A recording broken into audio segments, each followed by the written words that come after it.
شروع اللہ کا نام لے کر جو بڑا مہربان نہایت رحم والا ہے۔ الف لام میم۔ کیا لوگ یہ خیال کیے ہوئے ہیں کہ صرف یہ کہنے سے کہ ہم ایمان لے آئے چھوڑ دیے جائیں گے اور ان کی آزمائش نہیں کی جائے گی؟ اور جو لوگ ان سے پہلے ہو چکے ہیں ہم نے ان کو بھی آزمایا تھا اور ان کو بھی آزمائیں گے، سو اللہ ان کو ضرور معلوم کرے گا جو اپنے ایمان میں سچے ہیں اور ان کو بھی جو جھوٹے ہیں۔ کیا وہ لوگ جو برے کام کرتے ہیں یہ سمجھے ہوئے ہیں کہ یہ ہمارے قابو سے نکل جائیں گے؟ جو فیصلہ یہ کرتے ہیں برا ہے۔ جو شخص اللہ کی ملاقات کی امید رکھتا ہو تو اللہ کا مقرر کیا ہوا وقت ضرور آنے والا ہے، اور وہ سننے والا ہے، جاننے والا ہے۔ اور جو شخص محنت کرتا ہے تو اپنے ہی فائدے کے لیے محنت کرتا ہے، بے شک اللہ تو سارے جہان سے بے نیاز ہے۔ اور جو لوگ ایمان لائے اور نیک عمل کرتے رہے ہم ان کے گناہوں کو ان سے دور کر دیں گے اور ان کو ان کے اعمال کا بہت اچھا بدلہ دیں گے۔ اور ہم نے انسان کو اس کے ماں باپ کے ساتھ نیک سلوک کرنے کا حکم دیا ہے۔ اے مخاطب، اگر تیرے ماں باپ تجھے مجبور کریں کہ تو میرے ساتھ کسی کو شریک بنائے جس کی حقیقت کی تجھے واقفیت نہیں تو ان کا کہا نہ مانیو۔ تم سب کو میری طرف لوٹ کر آنا ہے، پھر جو کچھ تم کرتے تھے میں تم کو جتا دوں گا۔ اور جو لوگ ایمان لائے اور نیک عمل کرتے رہے ان کو ہم نیک لوگوں میں داخل کریں گے۔ اور بعض لوگ ایسے ہیں جو کہتے ہیں کہ ہم اللہ پر ایمان لائے، پھر جب ان کو اللہ کے راستے میں کوئی ایذا پہنچتی ہے تو لوگوں کے ایذا پہنچانے کو یوں سمجھتے ہیں جیسے اللہ کا عذاب۔ اور اگر تمہارے پروردگار کی طرف سے مدد پہنچے تو کہتے ہیں کہ ہم تو تمہارے ساتھ تھے۔ کیا جو اہل عالم کے سینوں میں ہے اللہ اس سے واقف نہیں؟ اور اللہ ان کو ضرور معلوم کرے گا جو سچے مومن ہیں، اور وہ منافقوں کو بھی معلوم کر کے رہے گا۔ اور جو کافر ہیں وہ مومنوں سے کہتے ہیں کہ ہمارے طریقے پر چلو اور ہم تمہارے گناہ اٹھا لیں گے، حالانکہ وہ ان کے گناہوں کا کچھ بھی بوجھ اٹھانے والے نہیں۔ کچھ شک نہیں کہ یہ جھوٹے ہیں اور یہ اپنے بوجھ بھی اٹھائیں گے اور اپنے بوجھوں کے ساتھ اور لوگوں کے بوجھ بھی۔ اور جو جھوٹ یہ لوگ گھڑتے رہے قیامت کے دن ان کی ان سے ضرور پرسش ہوگی۔ اور ہم نے نوح کو ان کی قوم کی طرف بھیجا تو وہ ان میں 50 برس کم 1000 برس رہے۔ پھر ان لوگوں کو طوفان کے عذاب نے آ پکڑا اور وہ ظالم تھے۔ پھر ہم نے نوح کو اور کشتی والوں کو نجات دی اور کشتی کو اہل عالم کے لیے نشانی بنا دیا۔ اور ابراہیم کو یاد کرو جب انہوں نے اپنی قوم سے کہا کہ اللہ کی عبادت کرو اور اس سے ڈرو، اگر تم سمجھ رکھتے ہو تو یہ تمہارے حق میں بہتر ہے۔ تم تو اللہ کو چھوڑ کر بتوں کو پوجتے اور جھوٹی باتیں بناتے ہو۔ جن لوگوں کو تم اللہ کے سوا پوجتے ہو وہ تم کو رزق دینے کا اختیار نہیں رکھتے، بس اللہ ہی کے ہاں سے رزق طلب کرو اور اسی کی عبادت کرو اور اسی کا شکر کرو، اسی کی طرف تم لوٹ کر جاؤ گے۔ اور اگر تم جھٹلاتے ہو تو تم سے پہلے بھی امتیں اپنے پیغمبروں کی تکذیب کر چکی ہیں، اور پیغمبر کے ذمے کھول کر سنا دینے کے سوا اور کچھ نہیں۔ کیا انہوں نے نہیں دیکھا کہ اللہ کس طرح خلقت کو پہلی بار پیدا کرتا ہے پھر کس طرح اس کو دوبارہ پیدا کرے گا؟ یہ اللہ کو آسان ہے۔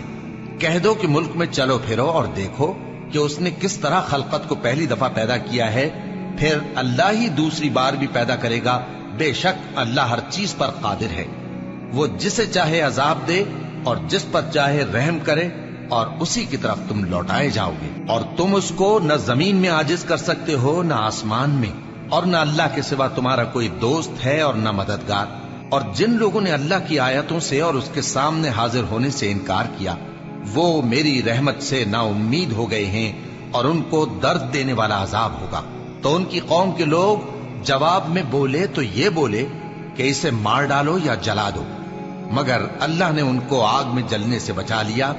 جو لوگ ایمان رکھتے ہیں ان کے لیے اس میں نشانیاں ہیں۔ اور ابراہیم نے کہا کہ تم جو اللہ کو چھوڑ کر بتوں کو لے بیٹھے ہو تو دنیا کی زندگی میں باہم دوستی کے لیے، مگر پھر قیامت کے دن ایک دوسرے کی دوستی سے انکار کر دو گے اور ایک دوسرے پر لعنت بھیجو گے، اور تمہارا ٹھکانہ دوزخ ہوگا اور کوئی تمہارا مددگار نہ ہوگا۔ بس ان پر ایک لوط ایمان لائے اور ابراہیم کہنے لگے کہ میں اپنے پروردگار کی طرف ہجرت کرنے والا ہوں، بے شک وہ غالب ہے، حکمت والا ہے۔ اور ہم نے ان کو اسحاق اور یعقوب بخشے اور انہی کی اولاد میں پیغمبری اور کتاب رکھ دی، اور ان کو دنیا میں بھی ان کا صلہ عنایت کیا اور وہ آخرت میں بھی نیک لوگوں میں ہوں گے۔ اور لوط کو یاد کرو جب انہوں نے اپنی قوم سے کہا کہ تم عجب بے حیائی کے مرتکب ہوتے ہو، تم سے پہلے اہل عالم میں سے کسی نے ایسا کام نہیں کیا۔ کیا تم مردوں کی طرف مائل ہوتے اور راہزنی کرتے ہو اور اپنی مجلسوں میں ناپسندیدہ کام کرتے ہو؟ تو ان کی قوم کے لوگ جواب میں بولے تو یہ بولے کہ اگر تم سچے ہو تو ہم پر عذاب لے آؤ۔ لوط نے کہا کہ اے میرے پروردگار، ان مفسد لوگوں کے مقابلے میں مجھے نصرت عنایت فرما۔ اور جب ہمارے فرشتے ابراہیم کے پاس خوشی کی خبر لے کر آئے تو کہنے لگے کہ ہم اس بستی کے لوگوں کو ہلاک کر دینے والے ہیں کہ یہاں کے رہنے والے نافرمان ہیں۔ ابراہیم نے کہا کہ اس میں تو لوط بھی ہیں۔ وہ کہنے لگے کہ جو لوگ یہاں رہتے ہیں ہمیں سب معلوم ہیں، ہم ان کو اور ان کے گھر والوں کو بچا لیں گے بجز ان کی بیوی کے کہ وہ پیچھے رہنے والوں میں ہوگی۔ اور جب ہمارے فرشتے لوط کے پاس آئے تو وہ ان کی وجہ سے ناخوش اور تنگ دل ہوئے۔ فرشتوں نے کہا کچھ خوف نہ کیجیے اور نہ رنج کیجیے، ہم آپ کو اور آپ کے گھر والوں کو بچا لیں گے مگر آپ کی بیوی کے پیچھے رہنے والوں میں ہوگی۔ ہم اس بستی کے رہنے والوں پر اس سبب سے کہ یہ بد کرداری کرتے رہے ہیں آسمان سے عذاب نازل کرنے والے ہیں، اور ہم نے سمجھنے والے لوگوں کے لیے اس بستی کی ایک کھلی نشانی چھوڑ دی۔ اور مدین کی طرف ان کے بھائی شعیب کو بھیجا تو انہوں نے کہا اے قوم، اللہ کی عبادت کرو اور روز آخر کے آنے کی امید رکھو اور ملک میں فساد نہ مچاؤ، مگر انہوں نے ان کو جھوٹا سمجھا، سو ان کو زلزلے کے عذاب نے آ پکڑا اور وہ اپنے گھروں میں اوندھے پڑے رہ گئے۔ اور عاد اور سمود کو بھی ہم نے ہلاک کر دیا، چنانچہ ان کے ویران گھر تمہاری آنکھوں کے سامنے ہیں۔ اور شیطان نے ان کے اعمال ان کو آراستہ کر دکھائے اور ان کو سیدھے رستے سے روک دیا، حالانکہ وہ دیکھنے والے لوگ تھے۔ اور قارون اور فرعون اور حامان کو بھی ہلاک کر دیا، اور ان کے پاس موسیٰ کھلی نشانیاں لے کر آئے تو وہ ملک میں مغرور ہو گئے، اور وہ ہمارے قابو سے نکل جانے والے نہ تھے، تو ہم نے سب کو ان کے گناہوں کے سبب پکڑ لیا۔ سو ان میں کچھ تو ایسے تھے جن پر ہم نے پتھروں کا مے برسایا، اور کچھ ایسے تھے جن کو چنگھاڑ نے آ پکڑا، اور کچھ ایسے تھے جن کو ہم نے زمین میں دھسا دیا، اور کچھ ایسے تھے جن کو غرق کر دیا۔ اور اللہ ایسا نہ تھا کہ ان پر ظلم کرتا، لیکن وہی اپنے آپ پر ظلم کرتے تھے۔ جن لوگوں نے اللہ کے سوا اوروں کو کارساز بنا رکھا ہے، ان کی مثال مکڑی کی سی ہے کہ وہ بھی ایک طرح کا گھر بناتی ہے، اور کچھ شک نہیں کہ تمام گھروں سے کمزور مکڑی کا گھر ہے۔ کاش یہ اس بات کو جانتے۔ یہ جس چیز کو اللہ کے سوا پکارتے ہیں خواہ وہ کچھ ہی ہو، اللہ اسے جانتا ہے، اور وہ غالب ہے، حکمت والا ہے۔ اور یہ مثالیں ہم لوگوں کے سمجھانے کے لیے بیان کرتے ہیں، اور اسے تو اہل دانش ہی سمجھتے ہیں۔ اللہ نے آسمانوں اور زمین کو حکمت کے ساتھ پیدا کیا ہے، کچھ شک نہیں کہ ایمان والوں کے لیے اس میں نشانی ہے۔ اے نبی، یہ کتاب جو تمہاری طرف وحی کی گئی ہے اس کو پڑھا کرو، اور نماز کے پابند رہو، کچھ شک نہیں کہ نماز بے حیائی اور بری باتوں سے روکتی ہے، اور اللہ کا ذکر سب سے بڑا ہے، اور جو کچھ تم کرتے ہو اللہ اسے جانتا ہے۔ اور اہل کتاب سے بحث نہ کرو مگر ایسے طریق سے کہ نہایت اچھا ہو۔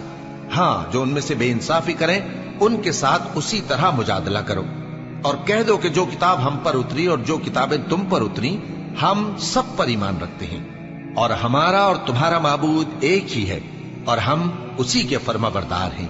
اور اسی طرح ہم نے تمہاری طرف کتاب اتاری ہے تو جن لوگوں کو ہم نے کتابیں دی تھیں وہ اس پر ایمان لے آتے ہیں، اور بعض ان مشرک لوگوں میں سے بھی اس پر ایمان لے آتے ہیں، اور ہماری آیتوں سے وہی انکار کرتے ہیں جو ہیں ہی کافر۔ اور تم اس سے پہلے کوئی کتاب نہیں پڑھتے تھے اور نہ اسے اپنے ہاتھ سے لکھ ہی سکتے تھے، ایسا ہوتا تو اہل باطل ضرور شک کرتے، بلکہ یہ روشن آیتیں ہیں جن لوگوں کو علم دیا گیا ہے ان کے سینوں میں محفوظ، اور ہماری آیتوں سے وہی لوگ انکار کرتے ہیں جو بے انصاف ہیں۔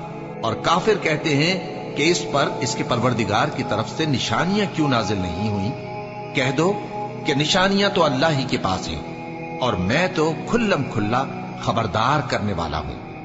کیا ان لوگوں کے لیے یہ کافی نہیں کہ ہم نے تم پر کتاب نازل کی جو ان کو پڑھ کر سنائی جاتی ہے؟ کچھ شک نہیں کہ مومن لوگوں کے لیے اس میں رحمت اور نصیحت ہے۔ کہہ دو کہ میرے اور تمہارے درمیان اللہ ہی گواہ کافی ہے۔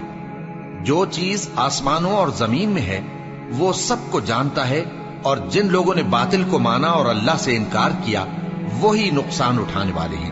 اور یہ لوگ تم سے عذاب کے لیے جلدی کر رہے ہیں، اور اگر ایک وقت مقرر نہ ہو چکا ہوتا تو ان پر عذاب آ بھی گیا ہوتا، اور وہ کسی وقت میں ان پر ضرور اچانک آ کر رہے گا اور ان کو معلوم بھی نہ ہوگا۔ یہ تم سے عذاب کے لیے جلدی کر رہے ہیں، جبکہ دوزخ تو کافروں کو گھیر لینے والی ہے۔ جس دن عذاب ان کو ان کے اوپر سے اور ان کے پیروں کے نیچے سے ڈھانک لے گا، اور اللہ فرمائے گا کہ جو کام تم کیا کرتے تھے اب ان کا مزہ چکھو۔ اے میرے بندو جو ایمان لائے ہو، میری زمین فراخ ہے تو میری ہی عبادت کرو۔